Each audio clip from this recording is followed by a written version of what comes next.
لوگوں پر اپنے مال کو خرچ کرنے کے راستے نظر آتے ہیں.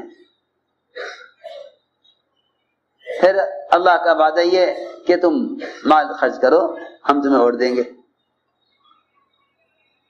تمہیں اور دیں گے. دیکھو تو صحیح، وہ دنیا جس اللہ کو نفرت ہے، جب اسے دوسرے پر خرچ کر کے اس میں اضافہ ہو جاتا ہے، تو جو علم اللہ کی ذات سے نکل کر آیا ہے، اللہ کا محبوب ہے اللہ کا دین، اس دین کو امت تک پہنچانے کے لیے کوئی نقل و حرکت کرے تو سوچو تو صحیح اللہ رب العزت اسے کتنا علم دیں گے.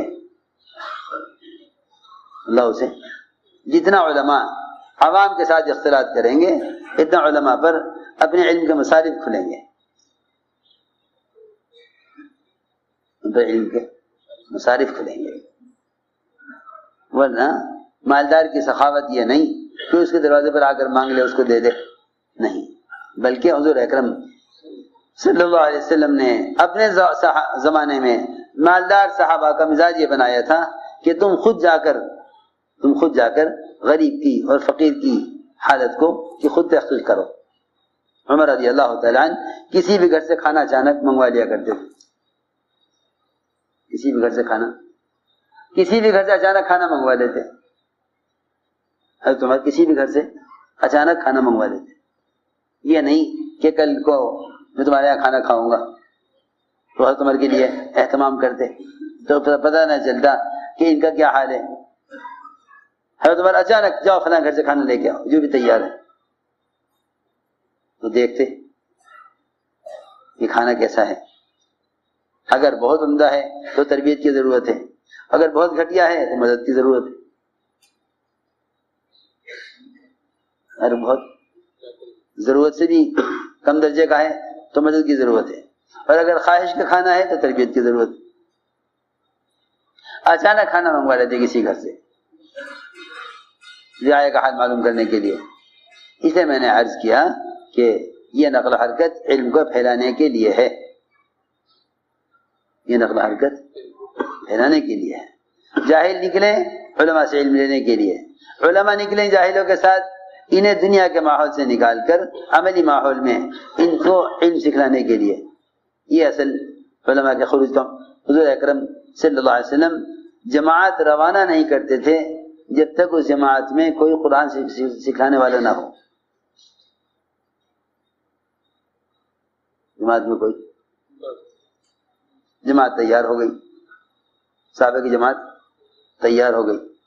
آپ نے فرمایا کچھ دیر کے بعد دیکھا بیٹھے ہوئے کہ تم گئے نہیں، میں نے تو روانہ کر دیا تھا. صحابہ نے عرض کیا ابھی ہمارا امیر طے نہیں ہوا، یہ ہمارا امیر طے نہیں ہوا.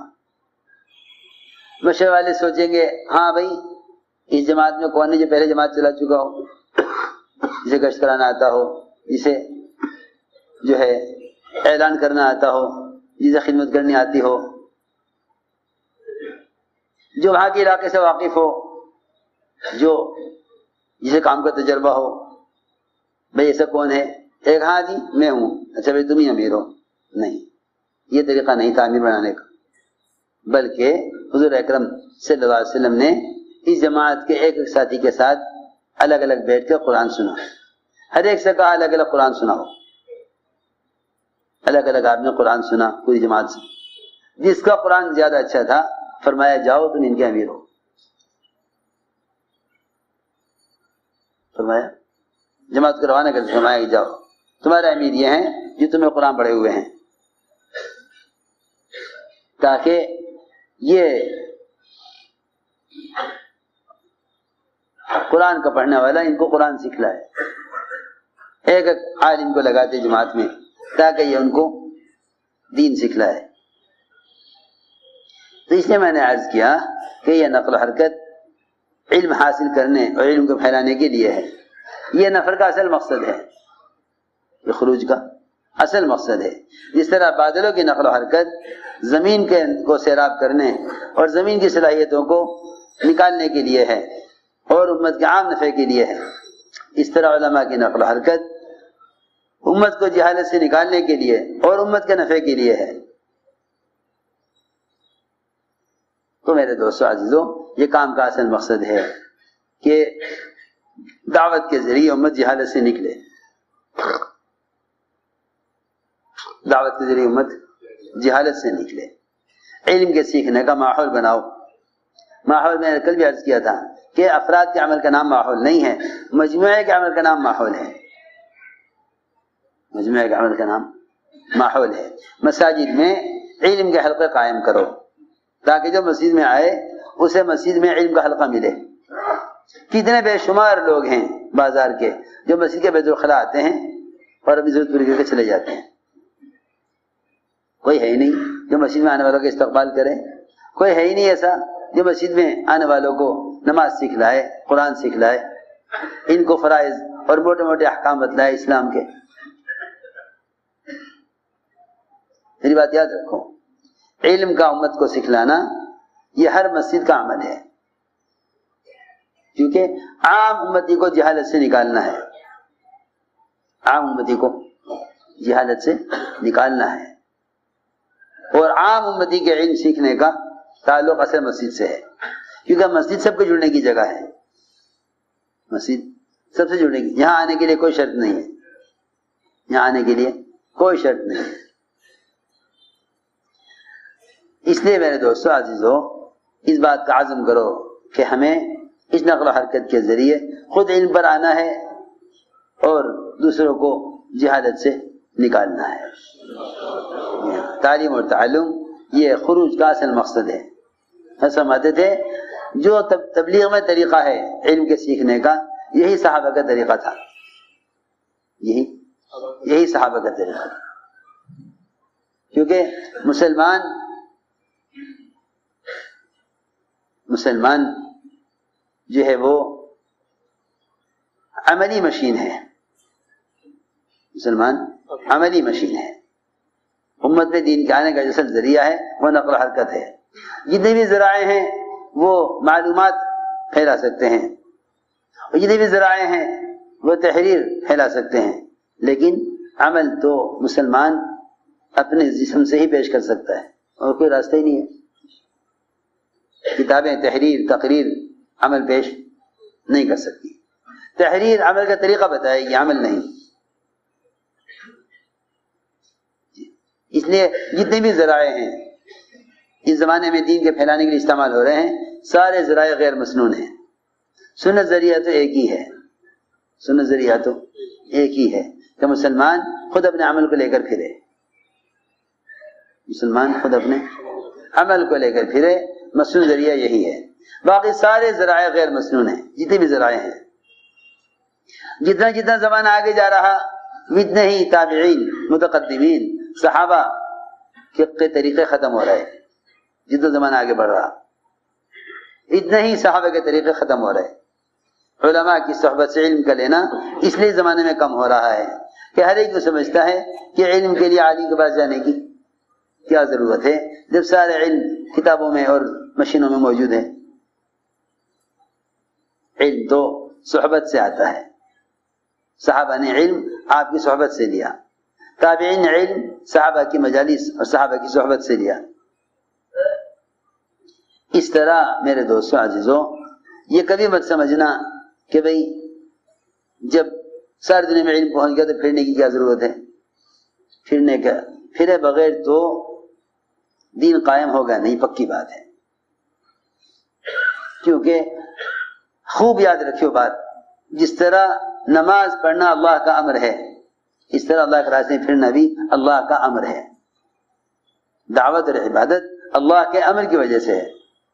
بھلائی کا حکم کرو، برائی سے روکو، کہیں بھی یہ نہ ملے گا کہ تم بھلائی اور برائی لکھ کے بھیج دو، بلکہ امر معروف مسلمان خود کرے،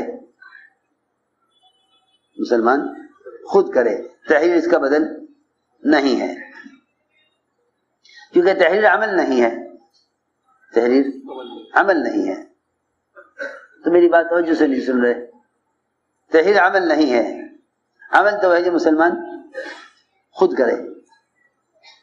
مرو بالمعروف، بھلائی کا حکم کرو، ولو لم تعتمروا، اگر تم خود عمل نہ کر رہے ہو۔ اخبار میں ایک کالم اگر بھلائی کے حکم اور برائی کیا سے روکنے کا دے دیا جاوے اور لوگ اپنے گھر میں پڑے پڑے اخبار میں سارا جھوٹ پڑھتے پڑھتے اس کالم کو بھی پڑھ لیں، تو بتاؤ عمل کی استعداد کیسے پیدا ہوگی؟ آج کل اس خیال پر لوگ جا رہے ہیں کہ نشر و اشاعت کے ذریعے سارے دنیا میں علم عمل، سارے دنیا میں دین پہنچ جائے۔ بالکل نہیں۔ اللہ رب العزت نے عمل کے دین کے پھیلانے کے لیے اللہ نے ابتدا سے انسان کو ذریعہ بنایا، آدم علیہ السلام سے لے کر محمد صلی اللہ علیہ وسلم تک۔ آپ کے بعد آپ کی امت کے ذمہ یہ کام ہے کہ وہ عمل کو لے کر پھرے۔ یہ حضرت فرماتے تھے اللہ کے راہ سے پھرنا نہ ہوتا تو میں دنیا میں رہنا پسند نہ کرتا۔ انسان کا تو کوئی متبادل ہو ہی نہیں سکتا، کیونکہ اللہ نے عملی مشین ایک ہی بنائی ہے۔ اللہ نے عملی مشین ایک ہی بنائی نا، انسان کے علاوہ کوئی عملی مشین نہیں ہے۔ ایمان ہو یا کفر ہو وہ انسان کے ہی ذریعے سے پھیلے گا، وہ انسان کے ہی ذریعے سے پھیلے گا۔ ایمان ہو یا کفر ہو وہ انسان کی ہی محنت سے پھیلے گا۔ جتنے اغیار کفر کو لے کر پھرتے ہیں ساری دنیا میں کفر کو پھیلانے کے لیے، میں تو حیران ہو گیا جب یہ دیکھا کہ غیر زیادہ پھرتے ہیں مسلمان سے، اپنے مذہب کی اشاعت کے لیے غیر زیادہ پھرتے ہیں مسلمانوں سے کے مقابلے میں۔